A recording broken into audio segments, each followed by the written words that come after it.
আরজিকর কাণ্ডের পর 1 বছর পার হয়ে গেছে, কিন্তু তারপরেও এই ধরনের ঘটনা থামেনি। তাই সরকারি হাসপাতালগুলোতে এবং রাজ্যের সর্বত্রই নারীদের নিরাপত্তা সুনিশ্চিত করতে এবং এই ধরনের যে কটি ঘটনা ঘটেছে সেই সমস্ত ঘটনায় যারা অভিযুক্ত তাদের শাস্তির দাবিতে, কঠোর থেকে কঠোরতম শাস্তির দাবিতে এসইউসিআর এই বিক্ষোভ।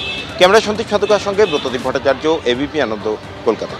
সরকারি স্বাস্থ্যক্ষেত্রগুলোতে ডাক্তার, নার্স, এমনকি রোগীরাও নিরাপত্তা কোনো সুনিশ্চিত করা হচ্ছে না।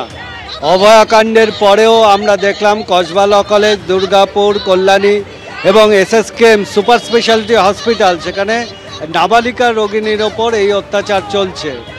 আমরা গোটা রাজ্য জুড়ে নারীর নিরাপত্তা সুনিশ্চিত করার সঙ্গে সঙ্গে এই হাসপাতালে কঠোর এবং নিশ্চিদ্র নিরাপত্তা ব্যবস্থা চালু করা, তার সঙ্গে রোগীদের নিরাপত্তা এবং সমস্ত মহিলাদের নিরাপত্তার দাবিতে আজকে এখানে হাসপাতালে এসেছি।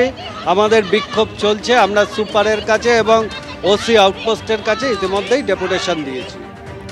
রাজ্যের সুপার স্পেশালিটি হাসপাতাল এসএসকেএম এর মধ্যে এই ধরনের ঘটনার প্রতিবাদে আজ এসএসকেএম চত্বরে বিক্ষোভ দেখায় এসইউসিআই। একই সঙ্গে কংগ্রেসের কর্মী সমর্থকরাও আজ বিক্ষোভে সামিল হয়।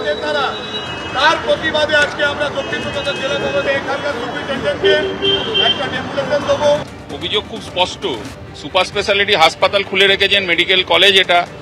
এবং দেখো, ইতিমধ্যেই অমিত মল্লিককে নিয়ে ভবানীপুর থানার তদন্তকারী অফিসাররা থানার উদ্দেশ্যে রওনা দিয়েছেন এবং আজকে যখন অমিত মল্লিক অভিযুক্ত, তাকে কোর্টে তোলা হয়।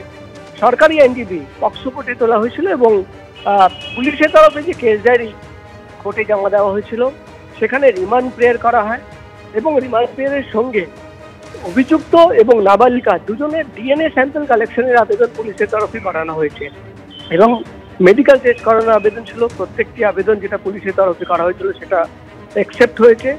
অর্থাৎ আগামী দিনে অভিযুক্ত এবং নাবালিকা দুজনেরই ডিএনএ স্যাম্পল কালেকশন করা হবে এবং আজকে কোর্টরুমের ভেতরে যখন এই মামলার শুনানি চলছিল, তখন সরকারি আইনজীবীর তরফে একাধিক দাবি করা হয় যে এই ধরনের অভিযোগ এবং অভিযোগ শোনার পর এবং কেস ডায়েরি দেখার পর বিচারক 7 দিনের পুলিশ হেফাজতের নির্দেশ দিয়েছেন।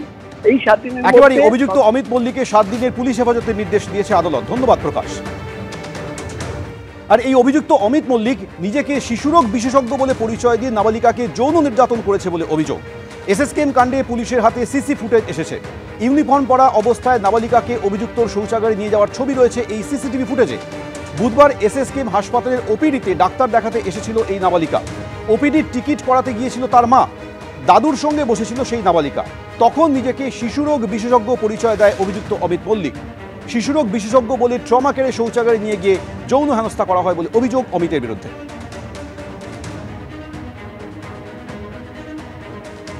এসএসকেএম হাসপাতালের নাবালিকার উপর শারীরিক নির্যাতনের ঘটনায় বেশ কিছু নতুন তথ্য পুলিশের হাতে এসেছে। পুলিশ আধিকারিকরা জানতে পেরেছেন যে অভিযুক্ত যুবক সে নিজেকে ডাক্তার পরিচয় দিয়েছিল, চাইল্ড স্পেশালিস্ট, শিশুরোগ বিশেষজ্ঞ, এবং সেই পরিচয় দিয়ে সে নাবালিকার সঙ্গে শারীরিক নির্যাতন করে। আমরা এই মুহূর্তে যেখানে দাঁড়িয়ে রয়েছি এসএসকেএম এর ট্রমা সেন্টারের ঠিক সামনে। অভিযুক্ত যুবক সে এনআরএস হাসপাতালের সিকিউরিটির কাজ করে, কিন্তু তার পরনে যে পোশাক ছিল সেটা চিকিৎসকেরা পরে থাকেন। এই ধরনের পোশাক এবং টুপি পরে এই যে র্যাম্প হয়ে এই যে ট্রমা কেয়ারের যে কাঠের গেট দেখতে পাওয়া যাচ্ছে, এই কাঠের গেটের ভেতরেই চিকিৎসকদের ব্যবহার করার জন্য একটা ওয়াশরুম রয়েছে। সেই ওয়াশরুমের মধ্যে কিন্তু অভিযুক্ত নিয়ে যায় ভিকটিমকে এবং তারপর সেখানে নিয়ে যাওয়ার পর ঠিক এর ভেতরেই তাকে শারীরিক নির্যাতন করা হয়। পুলিশ সূত্রে যেটা খবর যে শারীরিক নির্যাতনের সময় ওই যে নাবালিকা তার ফোনে একটা ফোন আসে এবং সেই ফোনের রিং হওয়ার সঙ্গে সঙ্গে নাবালিকার সামনে দাঁড়িয়ে থাকা অভিযুক্ত সে ভয় পেয়ে যায় এবং তারপর সে এখান থেকে পালিয়ে যায়। রাস্তার সিসিটিভি ফুটেজ সেটাও ইতিমধ্যে পুলিশ আধিকারিকদের হাতে এসেছে। গতকাল রাতে কলকাতার পুলিশ কমিশনার মনোজ ভার্মা তিনি নিজে এসএসকেএম হাসপাতালে এসেছিলেন। সিকিউরিটি সহ বিভিন্ন জিনিস তিনি খতিয়ে দেখেন। বেসরকারি নিরাপত্তা রক্ষীদের হাসপাতালে এক্স্যাক্টলি কি রোল রয়েছে এই গোটা বিষয়টাও কিন্তু পুলিশ কমিশনার হাসপাতাল কর্তৃপক্ষের সঙ্গে এবং এসএসকেএম আউটপোস্টের সঙ্গে কথা বলেন। গোটা ঘটনায় অভিযুক্তকে গ্রেফতার করা হয়েছে, পক্সো আইনে মামলা রুজু হয়েছে।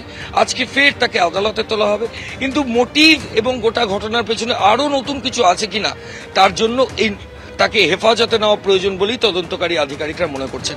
ক্যামেরায় শ্যামল জানার সঙ্গে ময়ূক ঠাকুর চক্রবর্তী, এবিপি আনন্দ, কলকাতা।